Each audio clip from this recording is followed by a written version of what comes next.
ସ୍ୱାମୀ ପଚାରିଦେଲା ରଥ ଉପରେ ଠିଆ ହେଇକି ସେଦିନ ଭକ୍ତ, ଇଏ ମହାପ୍ରଭୁ ତମର ଏତେ ବଡ଼ ବଡ଼ ଆଖି, ଇଏ ଓଠ, ଆରେ ତମର ତ ହାତ ନାହିଁ, ଗୋଡ଼ ନାହିଁ, ଇଏ ତୁମର କି ରୂପ, ତମେ କିଏ ମୁଁ ଜାଣିପାରୁନି। ମହାପ୍ରଭୁ ଶ୍ରୀ ଜଗନ୍ନାଥ କହୁଛନ୍ତି, ବ୍ରଜେ ପ୍ରସିଦ୍ଧମ୍ ନବନୀତ ଚୌରମ୍ ଗୋପାଙ୍ଗନାନାମ୍ ଚଦୁକୁଳମ୍ ଚୌରମ୍ ଅନେକ ଜନ୍ମସ୍ଥିତ ପାପ ଚୌରମ୍। ତାଙ୍କର ମନେ ପଡ଼ିଗଲା ମୋର କିଛି ଦରକାର ନାହିଁ, କୃଷ୍ଣଙ୍କର ମନେ ପଡ଼ିଗଲା ମୋର ଆଉ କିଛି ଦରକାର ନାହିଁ, କେବଳ ରାଧା ଦରକାର। ସେ ହୃଦୟରେ କେବଳ ସେ ଶୁଣିକି ସେ କହି ଚାଲିଛନ୍ତି, ହାତ ଗୋଡ଼ ଏମିତି ହେଇକି ଅଛି, ଆଖି ଏମିତି ହେଇଯାଇଛି, ମୁଁ ଛୁଆବେଳେ କ'ଣ କରୁଥିଲି କ'ଣ ନାହିଁ, ରାଧା। ଏବେ ଖାଲି ସେ ରାଧା କହୁଛନ୍ତି, ରାଧା। ଆସିକି ସିଏ ବି ଶୁଣିଲେଣି। ଗୋଟେ ପଟେ କୃଷ୍ଣ ଠିଆ ହେଇଛନ୍ତି, ଗୋଟେ ପଟେ ବଳରାମ, ମଝିରେ ମା ସୁଭଦ୍ରା। କଥା ଚାଲିଛି, ସେଇ ଭିତରେ କଥା ଆସିଲା ଆଜ୍ଞା, ସେଇ ଭିତରେ କଥା ଆସିଲା ସେ ନିକୁଞ୍ଜର, ସେଇ ଭିତରେ କଥା ଆସିଲା ମୁଁ କେମିତି ଗୋପପୁର ଛାଡ଼ିକି ପଳେଇଥିଲି, ସେଇ ଭିତରେ କଥା ଆସିଲା ରାଧାରାଣୀ ଏତେ ପତଳା ହେଇଯାଇଥିଲେ ଯେ ତାଙ୍କ ହାତର ଆଙ୍ଗୁଠି ତାଙ୍କ ବାହାରେ ଆସିକି ବାଜୁରେ ଆସିକି ଭିତରକୁ ପଶି ଆସୁଥିଲା।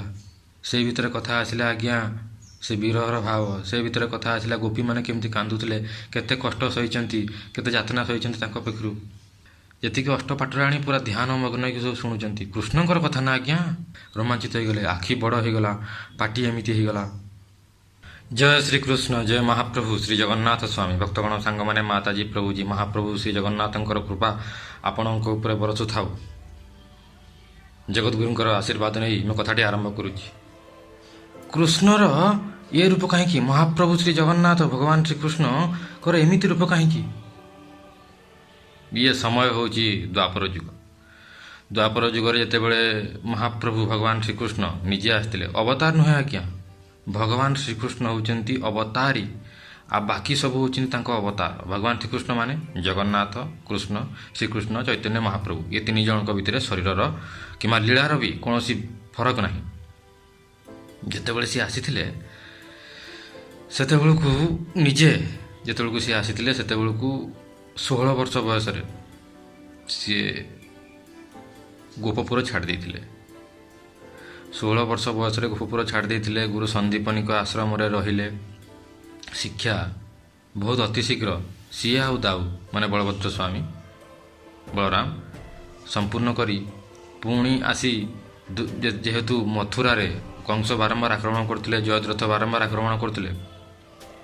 କଂସ ତ ମଥୁରାରେ ଥିଲେ, କିନ୍ତୁ ଜୟଦ୍ରଥ ଯିଏ ତାଙ୍କର ମାମୁଁ ହିସାବରେ ହେବେ, ସିଏ ବାରମ୍ବାର ଆସିକି ଆକ୍ରମଣ କରୁଥିଲେ। ତେଣୁକରି ମଥୁରାର ଯେତିକି ଅଧିବାସୀ ଜନତା ସବୁ ଅତିଷ୍ଠ ହୋଇ ପଡ଼ୁଥିଲେ।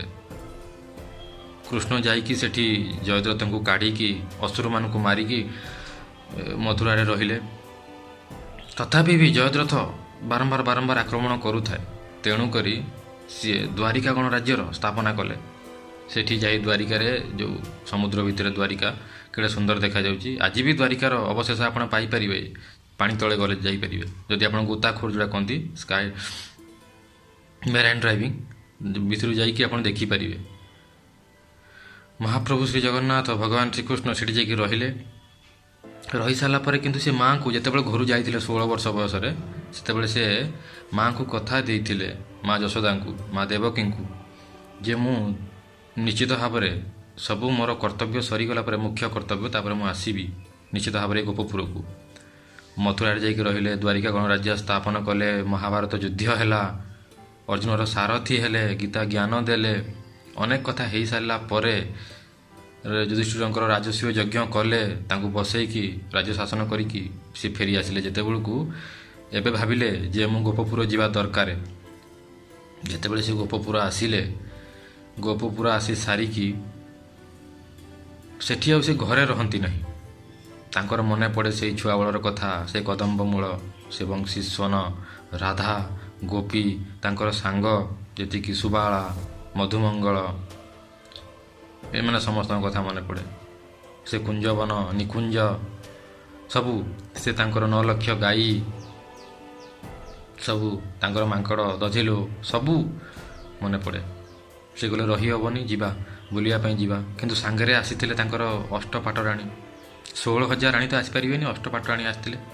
ଯେତେବେଳେ ଭଗବାନ ଶ୍ରୀକୃଷ୍ଣ ଆଉ ଦାଉଜୀ ବଳଭଦ୍ର ସ୍ୱାମୀ ବୁଲିବା ପାଇଁ ବାହାରିଲେ ଗୋପପୁର, ସେତେବେଳକୁ ଘରେ ଯେଉଁ ଅଷ୍ଟପାଟରାଣୀ ଥିଲେ, ଆମର ମା ରୁକ୍ମିଣୀ, ସତ୍ୟଭାମା, କାଳିନ୍ଦୀ, ଯେତିକି ସମସ୍ତେ ଥିଲେ, ଜାମ୍ବବତୀ, ସମସ୍ତେ ମାତାଙ୍କୁ ପଚାରିଲେ, ମାତା ଯଶୋଦାଙ୍କୁ, ଯେ ମା ଯଶୋଦା, ଆଉ ଆମର ପତିଦେବ, ଆମର ସ୍ୱାମୀ ଯାହା ବି ଲୀଳା କରୁଥିଲେ ଆମେ ଶୁଣିଛୁ କାନରେ, କିନ୍ତୁ ଭଲ ଭାବରେ ଜାଣିନୁ।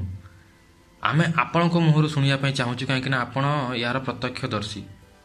ତ ମାତା ଯଶୋଦା କହିଥିଲେ ଯେ ମୁଁ କୃଷ୍ଣର ସେବାରେ ବର୍ତ୍ତମାନ ନିୟୋଜିତ ଅଛି, ତା ପାଇଁ କ୍ଷୀର ଫୁଟଉଛି। ଯେଉଁ 9 ଲକ୍ଷ ଗାଈ ଅଛନ୍ତି, ବାଛି ବାଛି କିଛି କିଛି କାଳି ଗାଈ ମୁଁ ରଖିଛି, ଯେଉଁଟା କୃଷ୍ଣଙ୍କୁ ବହୁତ ପସନ୍ଦ ସେ କ୍ଷୀର, ତା ପାଇଁ ମୁଁ କ୍ଷୀର ଫୁଟଉଛି। ସେ ଛୁଆବେଳୁ ସେଇଆ କରନ୍ତି ଯେତେବେଳେ କୃଷ୍ଣ ଛୋଟ ଥିଲେ। ତେଣୁକରି ଏଠି କ'ଣ ଶିଖିବାକୁ ମିଳୁଛି ଆମକୁ ଆଜ୍ଞା? କୃଷ୍ଣଙ୍କ ଠାରୁ ଅଧିକ ମହତ୍ତ୍ୱପୂର୍ଣ୍ଣ ହେଉଛି କୃଷ୍ଣଙ୍କର ସେବା। ଜଗନ୍ନାଥଙ୍କ ଠାରୁ ଅଧିକ ମହତ୍ତ୍ୱପୂର୍ଣ୍ଣ ହେଉଛି ଜଗନ୍ନାଥଙ୍କର ସେବା। ଆମେ କ'ଣ କହନ୍ତି ନା, ଜଗନ୍ନାଥଙ୍କୁ ଆମେ ଦେଖୁଛୁ, ତାଙ୍କ ସବୁ ଜିନିଷ ବୁଝିପାରୁଛୁ, କିନ୍ତୁ ଜଗନ୍ନାଥଙ୍କର ସେବା ହେଉନି। ଜଗନ୍ନାଥଙ୍କର ସେବା କେମିତି ହେବ ଆଜ୍ଞା? ଜଗନ୍ନାଥ ଯାହା କହୁଛନ୍ତି ତାକୁ ଶୁଣିକି ଜୀବନରେ ଲଗେଇବା, ସିଏ ହିଁ ହେଉଛି ତାଙ୍କର ସେବା।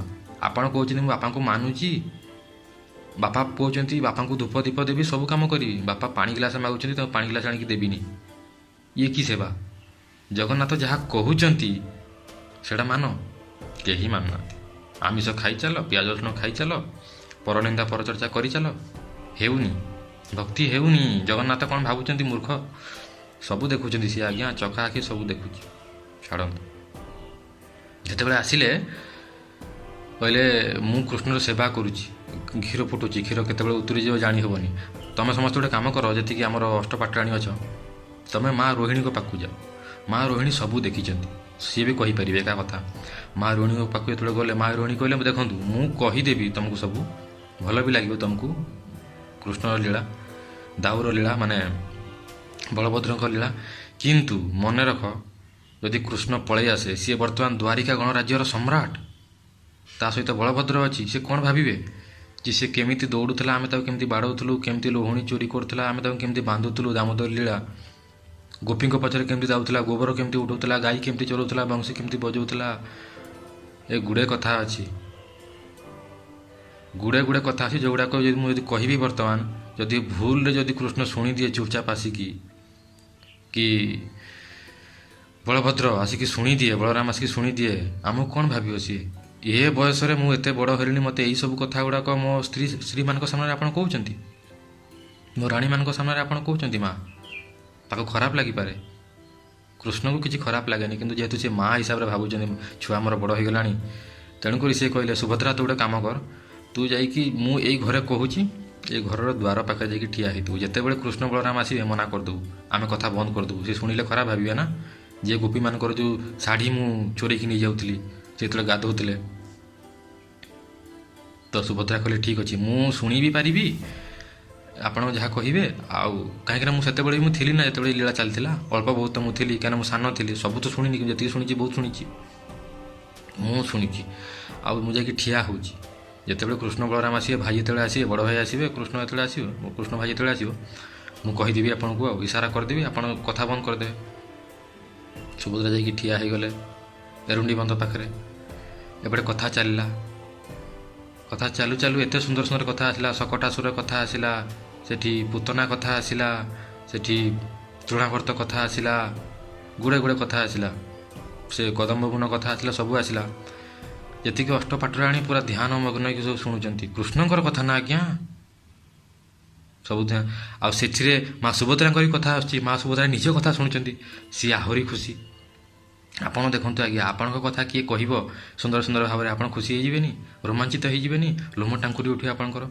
ଯେମିତି ଛୋଟ ଛୁଆ ଆଜ୍ଞା, ତାଙ୍କୁ ଆଈ ବୁଢ଼ୀ, ମାନେ ଯେଉଁ ବୁଢ଼ୀ ଅସୁରୁଣୀ କଥା ଶୁଣାନ୍ତୁ, ଯେକୌଣସି ରୋମାଞ୍ଚକର କାହାଣୀ ଶୁଣାନ୍ତୁ, ସେମାନେ ପୁରା ରୋମାଞ୍ଚିତ ହେଇଯିବେ। ଆଈଙ୍କ ପାଖରେ ବସିକି, ଅଜାଙ୍କ ପାଖରେ ବସିକି ହେଁ ଆଖି ବଡ଼ ହେଇଯିବ, ପାଟି ଖୋଲି ହେଇଯିବ, ଶରୀର ରୋମାଞ୍ଚିତ ହେଇଯିବ, ହାତ ଗୋଡ଼ ସବୁ ଏମିତି ମାନେ ଭିତରକୁ ଟାଣି ହେଇଯିବ।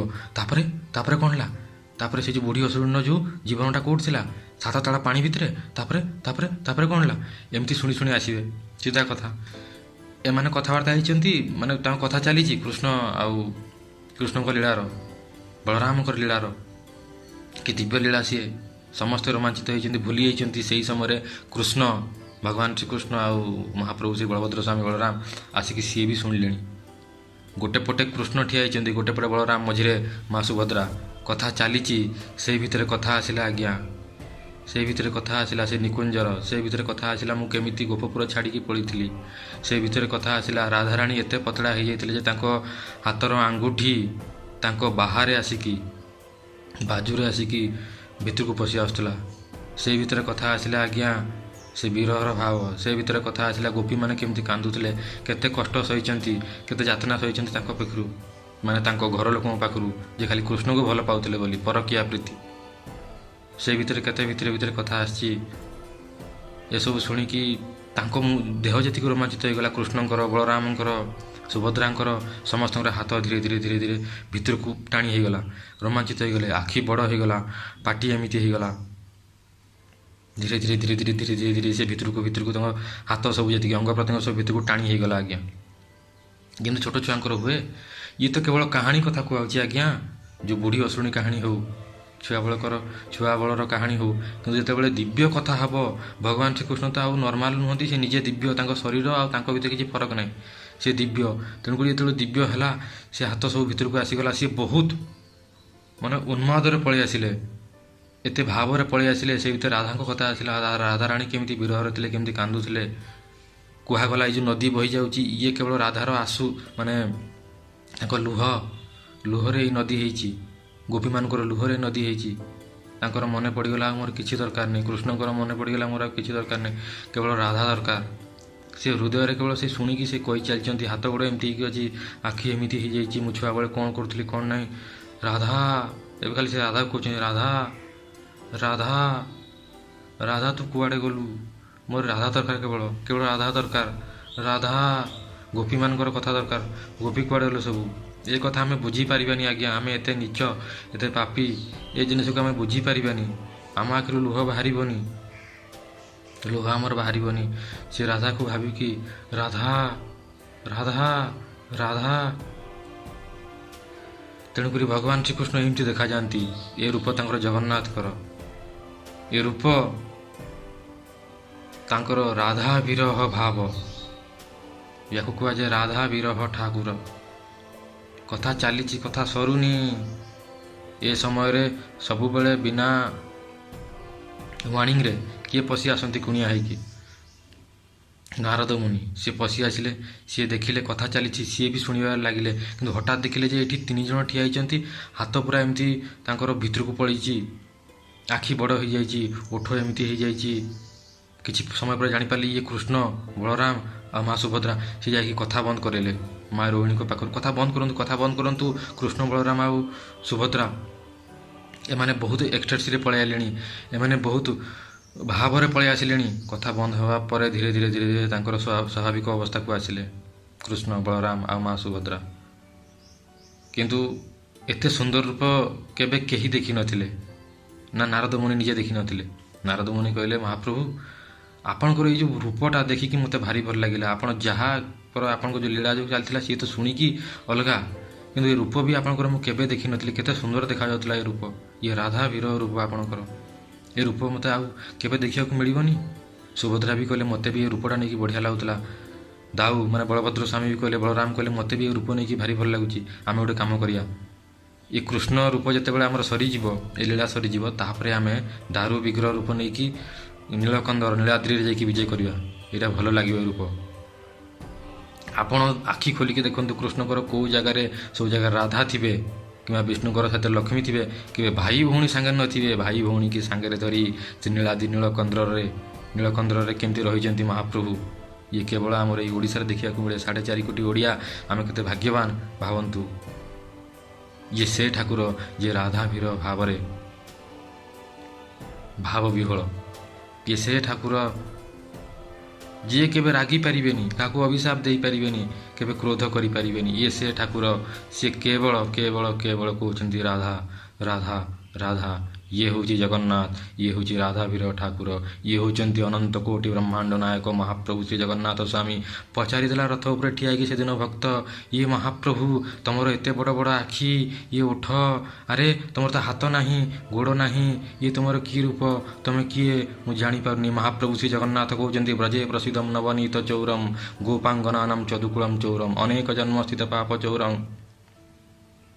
ମହାପ୍ରଭୁ ଶ୍ରୀ ଜଗନ୍ନାଥ କହୁଛନ୍ତି ମୋତେ ଚିହ୍ନି ପାରିଲୁନି। ଭକ୍ତ କହୁଛି ନା ନା ମୁଁ ତୋତେ ଚିହ୍ନି ପାରିଲିନି, ତମକୁ ଚିହ୍ନି ପାରୁନି। ମହାପ୍ରଭୁ କହୁଛନ୍ତି ମୁଁ ହିଁ ଥିଲି ଯିଏ ବ୍ରଜରେ ବଂଶୀ ଧରିଥିଲି, ମୁଁ ହିଁ ବୃନ୍ଦାବନରେ ବଂଶୀ ଧରିଥିଲି, ମୁଁ ହିଁ ପୂତନାର ସ୍ତନରେ କ୍ଷୀର ପିଇଥିଲି, ମୁଁ ହିଁ ସେ ରାମ ଯିଏ ରାବଣକୁ ମାରିଥିଲି, ମୁଁ ହିଁ ନୃସିଂହ ରୂପରେ ଛାତି ଚିରିଥିଲି ସେ ହିରଣ୍ୟକଶିପୁର।